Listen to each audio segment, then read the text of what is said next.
उपमुख्यमंत्री एकनाथ शिंदे यांच्या विरुद्ध विडंबनात्मक काव्य करणाऱ्या कुणाल कामरा याला शनिवारी मुंबई पोलिसांसमोर हजर राहायला सांगितलेलं होतं, मात्र तो तिथे हजर झाला नाही।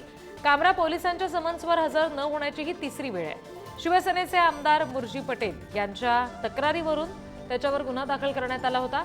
मद्रास कोर्टाने कामराला अटकेपासून दिलेलं संरक्षण आज संपतंय, त्यामुळे कामरा मुंबई पोलिसांसमोर चौकशीसाठी हजर होणार की पुन्हा हायकोर्टात धाव घेणार हे पाहणं महत्त्वाचं आहे। आणखी तपशील घेऊया, प्रतिनिधी निखिल चव्हाण आपल्याशी जोडले गेलेत त्यांच्याकडून। निखिल, काय नेमकं आता घडू शकतं? अटकेपासूनचं संरक्षण आज संपतंय, कामरा हजर राहण्याची शक्यता आहे का पोलीस स्टेशनमध्ये?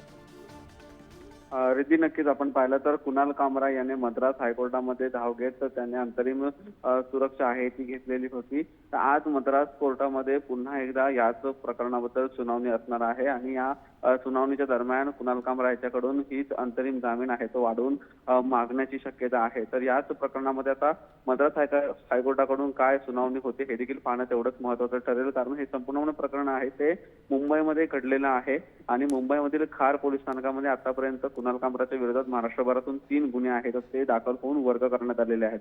त्यामुळे पोलिसांनी बजावलेल्या समन्समध्ये कुणाल कामराला कालपर्यंत आहे ते उपस्थित राहायचं होतं, परंतु तो राहिला नाही। तर आज जी सुनावणी आहे ती देखील मद्रास हायकोर्टामध्ये आहे, त्यामुळे मद्रास हायकोर्ट हे पुन्हा एकदा मुंबई हायकोर्टामध्ये धाव घेण्यासाठी किंवा मुंबई हायकोर्टात दाद मागण्यासाठी कुणाल कामराला सांगतंय का आणि त्यानंतर कुणाल कामरा हा पोलिसांसमोर उपस्थित राहतोय का ते देखील पाहणं महत्त्वाचं ठरणार आहे। जी, धन्यवाद निखिल दिलेल्या माहितीसाठी।